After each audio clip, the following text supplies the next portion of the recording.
श्री गणेशाय नमः। भक्तार्तिनाशन पराय गणेश्वराय सर्वेश्वराय शुभदाय सुरेश्वराय विद्याधराय विकटाय च वामनाय भक्त प्रसन्न वरदाय नमो नमस्ते। सर्व दर्शक मित्रों सुप्रभात, जय श्री गणेश। વી ટીવીને વિશેષ રજૂઆત ભવિષ્ય દર્શન કાર્યક્રમ। મિત્રો, ભવિષ્ય દર્શન કાર્યક્રમ એટલે જ્ઞાન, આધ્યાત્મિકતા અને જ્યોતિષનો આ ત્રિવેણી સંગમ। હું ડોક્ટર મહેન્દ્ર પંડ્યા આપ સૌનું હાર્દિક સ્વાગત કરું છું। મિત્રો, દિન વિશેષની અંદર આજે દૂધનો મહિમા જાણવો છે આપણે। દૈનિક ઉપયોગમાં લેવાતું દૂધ એ ક્યાં ક્યાં અને કઈ રીતે આપણા માટે ઉપયોગી બને છે, કઈ રીતે એની પૂજા દૂધ દ્વારા આપણે અભિષેક કરીએ છીએ એની વાતો કરીશું આપણે। સાથે સાથે 12 રાશિના જાતકોનો કેવો રહેશે આજનો દિવસ, એ ઉપરાંત શું કરવાથી લાભ થાય, શું કરે તો નુકસાન, કયા મંત્રનો જાપ છે, એનું દાન કરવું જોઈએ, જેની આજે જન્મ તારીખ છે, જેની આજે લગ્ન તિથિ છે, એવા લોકો માટે કેવું રહેશે આગામી વર્ષ। શુભત્વને આપવાવાળી વાતની સાથે સાથે શું કરવાથી લાભ થાય, શું કરે તો નુકસાન, કયા મંત્રનો જાપ છે, એનું કરવું જોઈએ દાન, એની પણ વાત કરીશું। આ બધાની સાથે સાથે વણાશે આપના પ્રશ્નોના જવાબ, કારણ કે આપ પણ ઈચ્છિત રાખો છો ભાઈ અમારો કંઈક પ્રશ્નનો જવાબ જો આની અંદર આવી જાય અને કંઈક સારા પરિણામ મળે તો ગણપતિ બાપા મોરિયા થઈ જાય અને અમારું વર્ષ સુધરી જાય, તો એ વાત પણ આપણે તમારા લઈશું તમારા ફોન દ્વારા। તો ફોન લાઈન ચાલુ છે, આપ ફોન કરી શકો છો। શરૂઆત કરીએ પંચાંગથી। તદેવ લગ્નમ સુદિનમ તદેવ તારાબલમ ચંદ્રબલમ તદેવ વિદ્યાબલમ દેવબલમ તદેવ લક્ષ્મી પતયતે દ્રિયુગમ સ્મરામી। મિત્રો, આજે તારીખ જોઈએ તો 12/5/2025 વાર છે આજે સોમવાર। વૈશાખ મહિનાના શુક્લ પક્ષની આજે પૂર્ણિમા એટલે પૂનમ છે। એમાં પાછું વિશાખા નક્ષત્ર, વરિયાણ નામનો યોગ અને વિષ્ટિ કહેતા ભદ્રા નામનું કરણ જે સવારમાં 9:14 સુધી ચાલે છે અને ત્યારબાદ બહુકરણની શરૂઆત થાય છે। રાશિ છે તુલા રાશિ જે 2:26 સુધી ચાલે છે, ત્યારબાદ વૃશ્ચિક રાશિની શરૂઆત થશે। તો તુલા અને વૃશ્ચિક રાશિવાળા જાતકો માટે આજનો દિવસ મંગલમય રહેશે। 2:26 સુધી જેનો જન્મ થાય એની તુલા રાશિ રહેશે અને ત્યારબાદ વૃશ્ચિક રાશિ રહેશે। તો આ પ્રમાણે છે આજનું પંચાંગ। જય ગણેશ। તદેવ લગ્નમ સુદિનમ તદેવ આપણે કે બધી જ વસ્તુઓ અનુકૂળ બને અને એના માટે આપણા પ્રકૃતિએ આપેલી બધી જ વસ્તુઓ આપણા માટે અમૃત ક્યારે બને, દિન વિશેષની અંદર વાત કરવી છે મિત્રો આજે દૂધની। દૂધ એ સામાન્ય આપણા જીવન સાથે વણાયેલા ભોજનની અંદર ખૂબ જ એને આપણે વિશેષ એનો ઉપયોગ કરતા હોઈએ। સવારમાં ઉઠીએ એટલે ચા પીવા જોઈએ તો ચામાં પણ દૂધ જાય, નાના છોકરાઓ દૂધ પીતા હોય તો એને પણ દૂધની જરૂરિયાત પડે। સાંજનું વાડું કરીએ તો વાડુમાં પણ દૂધ જોઈએ, કોઈ મહેમાન પરણો આવે અને ક્યાંક ચા પાણી કરવાના હોય તો પણ દૂધની જરૂર પડે। જીવનમાં દૂધ બધે વણાયેલું છે। તો મિત્રો આજે એ દૂધની વાત નથી કરવી, આજે એ દૂધની વાત કરવી છે કે આપણા આયુર્વેદની અંદર એક સરસ મજાનો એક મંત્ર છે કે નિશાંતે ચ દિનાંતે ચ પીબેત દુગ્ધ। દિવસનો અંત એટલે કે રાત્રિના પહેલા પ્રથમ પ્રહરની અંદર જે વ્યક્તિ દૂધ પીવે છે, દૂધનું સેવન કરે છે જ ઉફાળું દૂધ હોય અને એનું સેવન કરે તો એને સારી સફળતા, એના સ્વાસ્થ્ય સારું રહે છે। તો દિનાંતે ચ પીબેત દુગ્ધ નિશાંતે ચ પીબેત જલમ, એટલે રાત્રિનો અંત આવે મતલબ સવાર પડે ત્યારે માણસ નરણા કોઠે પાણી પીવે છે અને ભોજનાંતે પીબે તક્ર, ભોજનના અંતમાં એ પાણીની જગ્યાએ છાશનો ઉપયોગ કરે છે પીવા માટે। તો તક્રહ સક્રસ્ય દુર્લભમાં, તક્ર એટલે છાશ એ દેવો માટે દુર્લભ ગણાય છે અને આયુર્વેદની અંદર આનું વિશેષ મહત્વ છે કે રાત્રે સૂતા પહેલા દૂધ પીવું જોઈએ।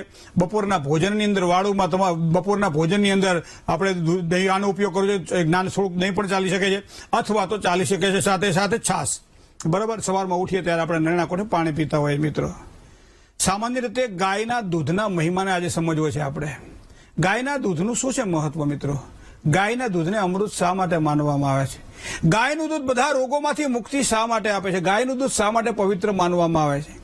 ગાયના દૂધથી એવી રીતે કઈ વસ્તુ છે કે ગાયના દૂધને આપણે ગમે એટલા પૈસા ખર્ચીએ પણ ગાયનું દૂધ લેવા માટે આપણે આગ્રહ રાખતા હોય છે। મોટા ભાગે જોઈએ થોડું મોંઘું પડે પણ ગાયનું દૂધ આપણા માટે પવિત્ર માનવામાં આવે છે। તો આ પવિત્રતાની સાથે સાથે મારા શરીરનું પણ પોષણ થાય, તો આ ગાયના દૂધનું વિશેષ મહત્વ શું છે એ આજે જાણવું છે। ઘણી વખત આપણે આપણી શ્રદ્ધાની વાત કરીએ તો ક્યારેક એમ કે મુસાફરીમાં દૂધ લઈ જવાય, મુસાફરીમાં દૂધ ન લઈ જવાય, તો આ વસ્તુ પણ દેવતાઓના અભિષેકની અંદર પણ ગાયના દૂધનું મહત્વ છે। તો આ બધી જ વસ્તુઓ ગાયથી છે। ગાવો મવાગ્રત સંતુ ગાવો મે સંતુ પુષ્ટતઃ ગાવો મે હૃદય સંતુ ગવા મધ્યે વસામ્યમ। ભગવાન શ્રી કૃષ્ણએ લખ્યું છે કે ગાયની વચ્ચે હું નિવાસ કરું, ગાવો મવાગ્રત સંતુ, આંખ ખોલું અને મારી આગળ તમને ગાયના દર્શન થાય। ગાવો મમાગ્રત સંતુ ગાવો મેં સંતુ પુષ્ટતઃ, પાછળ જ્યાં નજર કરું ના તો મને કામધેનું દેખાય અને હું ગાયની વચ્ચે નિવાસ કરું। અને એટલા માટે એમ કહેવાય છે કે બધા ધનને ધન ગણાય, બરાબર ને? આપણે પૈસા હાથમાં હોય, ખણખણતા રૂપિયા આપણી પાસે હોય, બેંકમાં તિજોરીમાં પડ્યા હોય તો એને પૈસા ગણાય, પણ એને સંપત્તિ ગણાય કેવી ખબર નહીં, કારણ કે ચલિત છે, એ ચાલતું રહે છે। બરાબર, ચલણી નાણું છે. પણ ગૌધન, ગજધન, અશ્વધન અને ઓર રતન ધન ખાણ, આ ખાણ ગણી છે આને. ગૌધન, ગાયનું ધન. પહેલાના જમાનાની અંદર એક સમય એવો હતો કે જ્યારે રાજા રજવાડાઓમાં રાજા જ્યારે ખુશ થઈ જાય અને દાન આપવાની હોય ત્યારે અસંખ્ય ગાયો દાનમાં આપતા હતા. ભગવાન નંદ બાબાના ત્યાં ભગવાન જો જયારે પ્રાદુર્ભાવ થયો ત્યારે નંદ બાબાએ અસંખ્ય ગાયોને શિંગડા જે કહેવાય શિંગડાના ભાગની અંદર એ સોનાની લીધે રાખીને દાન આપેલી છે. તો આવી વસ્તુ આપણને પુરાણોમાં જોવા મળે છે. મતલબ ગાય જ્યાં જુઓ ત્યાં આપણને જોવા મળે છે અને એ ગાયના દૂધનું વિશેષ મહત્વ છે. તમે જોજો કે દૂધ જે છે ને એ દેવ પૂજાની અંદર ઉપયોગમાં લેવાય. શિવજી ઉપર અભિષેક કરવાનો હોય તો દૂધની જરૂર પડે. ભગવાન શ્રી નારાયણના શાલિગ્રામ સ્વરૂપ ઉપર અભિષેક કરવાનો હોય તો દૂધની જરૂર પડે. સાથે સાથે માતાજી ઉપર અભિષેક કરવાનો હોય તો દૂધની જરૂર પડે. સૂર્યનારાયણને જળ ચડાવવાનું હોય ત્યારે પાણીની અંદર 2 કે 4 ટીપા દૂધ નાખીને ભગવાન સૂર્યનારાયણને અર્ઘ્ય આપીએ તો અહીંયા પણ અર્ઘ્યની જરૂર પડે. તો આ બધી વસ્તુઓની જરૂર જે છે એ દેવ પૂજાની અંદર પણ દૂધ છે. સાથે સાથે તમે જોજો કે આપણે 5 અમૃત જેને માનવામાં પયોદધિ કૃતમ ચેવા મધુ ચ શર્કરાયુતમ. પયઃ એટલે દૂધ, દહીં, ખાંડ અથવા સાકર, મધ અને ઘી, આ પંચામૃત માનવામાં આવે. પંચામૃતનું સેવન આપણા આયુર્વેદની અંદર બહુ સરસ રીતે સમજાવવામાં આવ્યું છે. પણ પંચામૃત જયારે ભગવાનને અર્પણ કરતા હોય ત્યારે 5 અમૃત છે. એ 5 અમૃતમાં પહેલું અમૃત એ દૂધ છે. તો અહીંયા પયઃદધિ કૃતમ ચેવ મધુ ચ શર્કરાયુતમ પંચામૃતમ મયાનિતમ સ્નાનાર્થમ પ્રતિગૃહિતામ. ભગવાનને અર્પણ કરતી વખતે આ મંત્ર બ્રાહ્મણો હંમેશા આપણે સામે બોલતા હોઈએ. અને ભૂદેવ જયારે બોલીને અભિષેક જયારે થતો હોય ત્યારે 5 તત્વ જે શરીરના છે અગ્નિ, પૃથ્વી, વાયુ, જળ અને આકાશ, એ 5 તત્વો અહીંયા સંતુલિત બને છે ભગવાનની પૂજા દ્વારા. તો અહીંયા પણ દૂધનો મહત્વ છે. સાથે સાથે તમને જ કહું, કોઈ પણ ઘર વપરાશની ચીજો હોય, કોઈ મહેમાન આવ્યા હોય અને દૂધની વસ્તુ બનાવવાની હોય, કોઈ પણ પ્રસાદ ભગવાનને ધરાવવાનો હોય ત્યારે દૂધની વસ્તુ ધરાવવાની હોય તો દૂધમાંથી ફક્ત દૂધની અંદર સહેજ ખાંડ નાખી અને તુલસી દળ મૂકીને ભગવાન શ્રી હરિ કહેતા નારાયણને અર્પણ કરી દો ને એટલે સમજી લો બધા જ પુણ્ય તમને પ્રાપ્ત થાય. કારણ કે દૂધની અંદર જ્યારે તુલસી ભળે, તુલસી હેમ રૂપાંચ રત્ન રૂપાંચ મંજરીમ, અને એવા સમયે ભગવાનને તમે અર્પણ કરી દો એટલે બધા સારા ફળની પ્રાપ્તિ થાય. બપોરના સમયે અથવા તો સાયંકાળના સમયે જે ઘરની અંદર વિશેષ પૂજાઓ થતી હોય, દેવતાઓની સ્થાપના હોય, દેવ મંદિરો હોય, ત્યાં ફક્ત અને ફક્ત એક વાટકીમાં દૂધ ભરી અને પ્રસાદ તરીકે તમે મૂકી દો તો ભગવાન પ્રસન્ન બને છે. અને એમ કહેવાય છે 32 પકવાન અને 33 વાના ભગવાન આરોગતા હોય એવો ભાવ દૂધની અંદર ખાલી વ્યક્ત થાય છે.